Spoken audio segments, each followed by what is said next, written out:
Right, so you can join us in the R8, I think 620 PS now, and it's a black edition. R8's only come in the V10 these days. You don't get the V8 anymore, that's gone.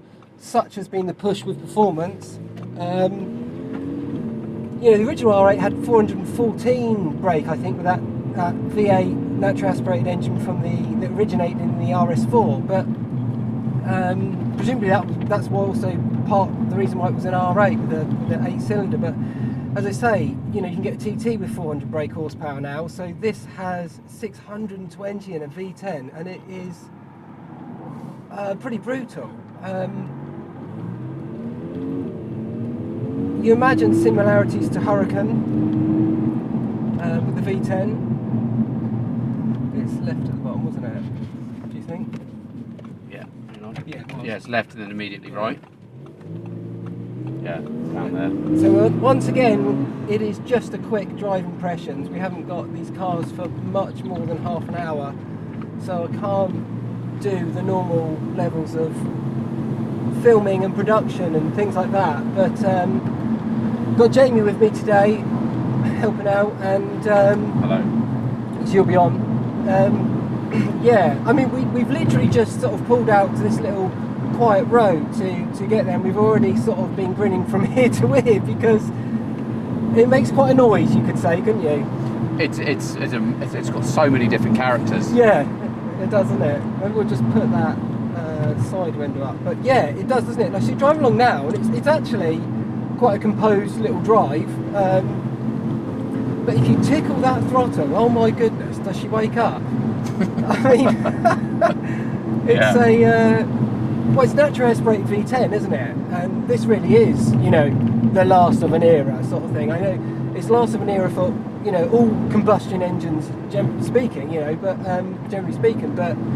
naturally aspirated, these really are. I think we're unlikely to see another one. Yeah, and actually, it's quite interesting that you think of Audi as a manufacturer that are, you know, have an engine like this, because even Ferrari, you can't get I don't think you can get a naturally aspirated. Maybe is there one in a V12? I think, yeah, probably the 812 or what have you. But you know, they're sort of mid-sized cars have moved to turbo. McLaren have always been turbo. So yeah, funny to think of, you know, Audi in terms of what you naturally associate them with as being someone who's making a real, you know, loud singing brute. And I have, you know, watched reviews saying sort of things similar to this, and I can certainly see why.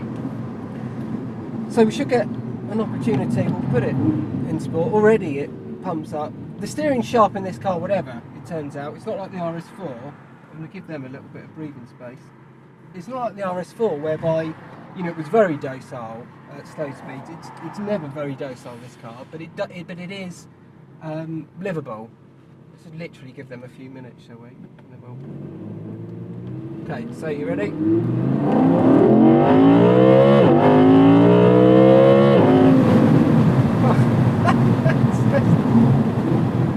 Absolutely ridiculous. I'm just in sport. The downshifts. Listen to that bark. Oh my gosh.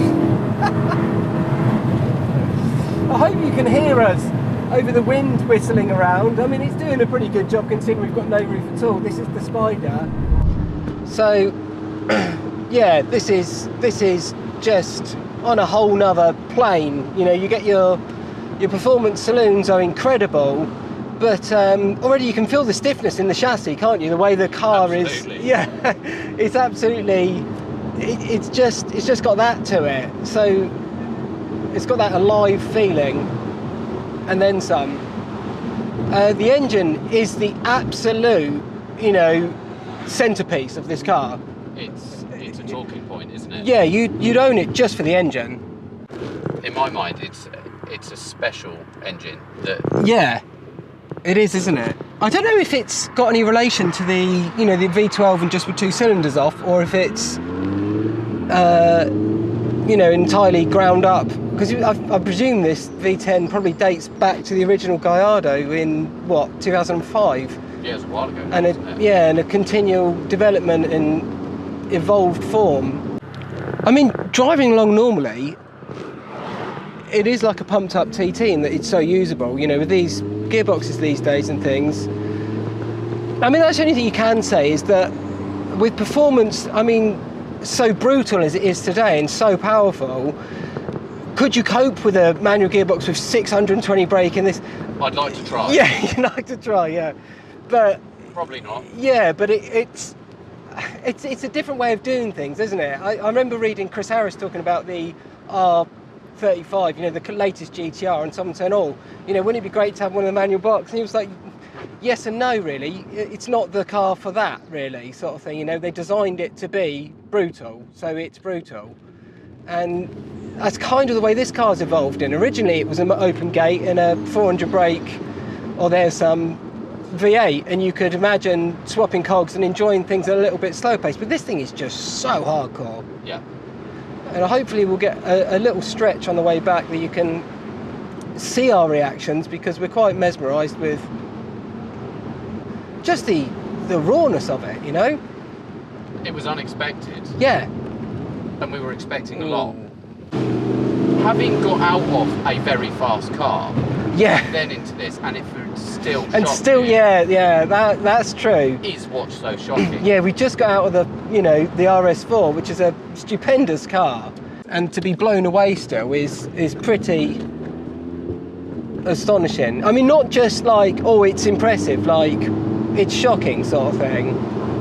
I mean, you know, I'm first to admit I don't drive around in many supercars, so my parameters are not that of, I don't know, Harry Metcalf or Chris Harris or what have you, but we've still been fortunate enough to experience quite a few nice cars over the years.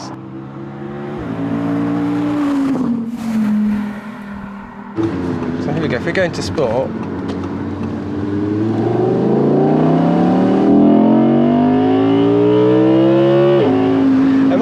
listen to this crackle into second. If you go, the downshift from third to second is absolutely insane, isn't it? I buy it for the engine. just for this.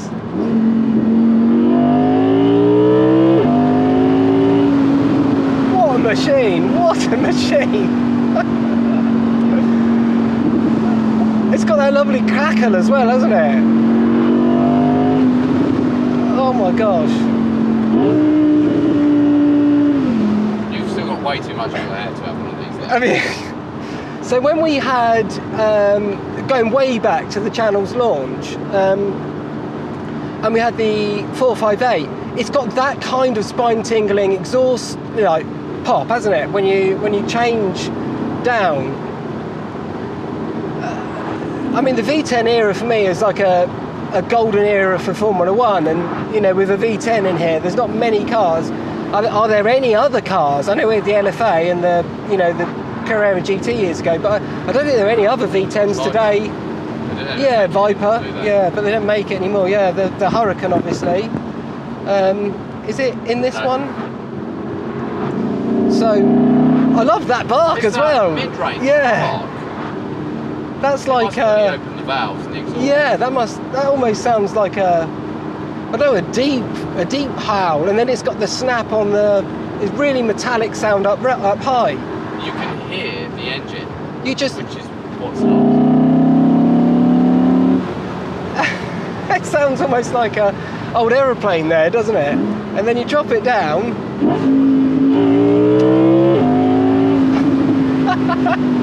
That's fantastic. It is, isn't it? Yeah. I mean, lose your license in this. Yeah. I mean, you know, in terms of steering feel and things like that, it's more than you expect. You know, you can't talk about a modern car in comparison to something like, you know, a 60s, 70s, 80s, even 90s sort of car. You know, we've got so much going on, so much grip, so much tyre, so much everything.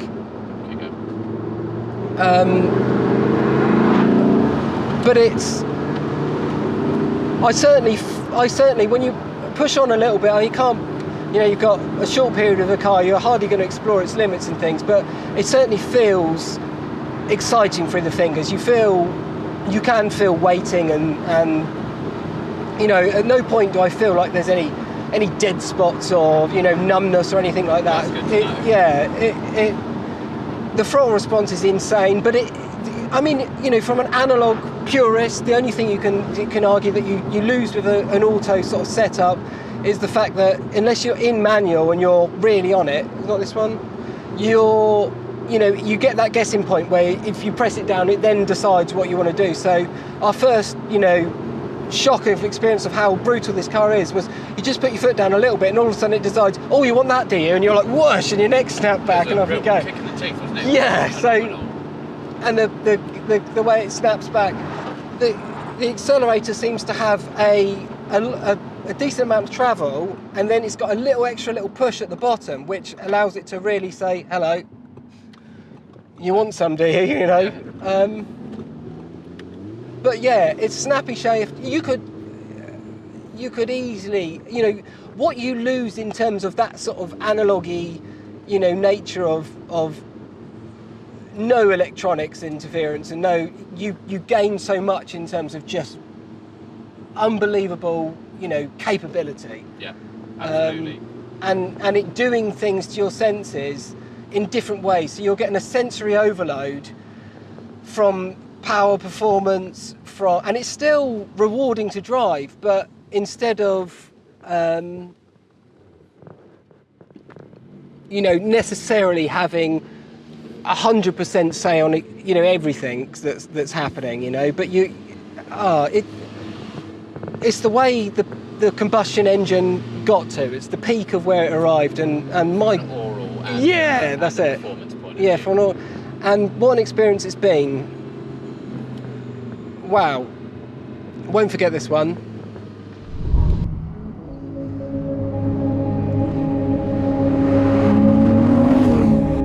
The Audi R8 V10 Performance surprised us.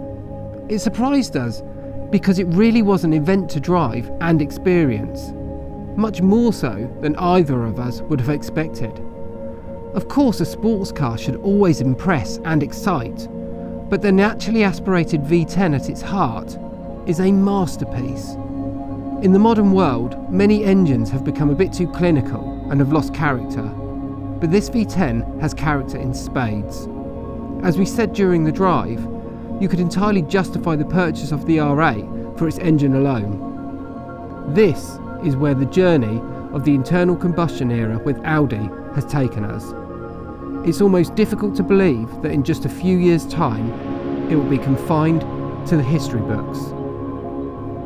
If you enjoyed the video, please drop us a like, leave a comment and think about subscribing. It really will help the channel to continue and grow. Thanks for watching.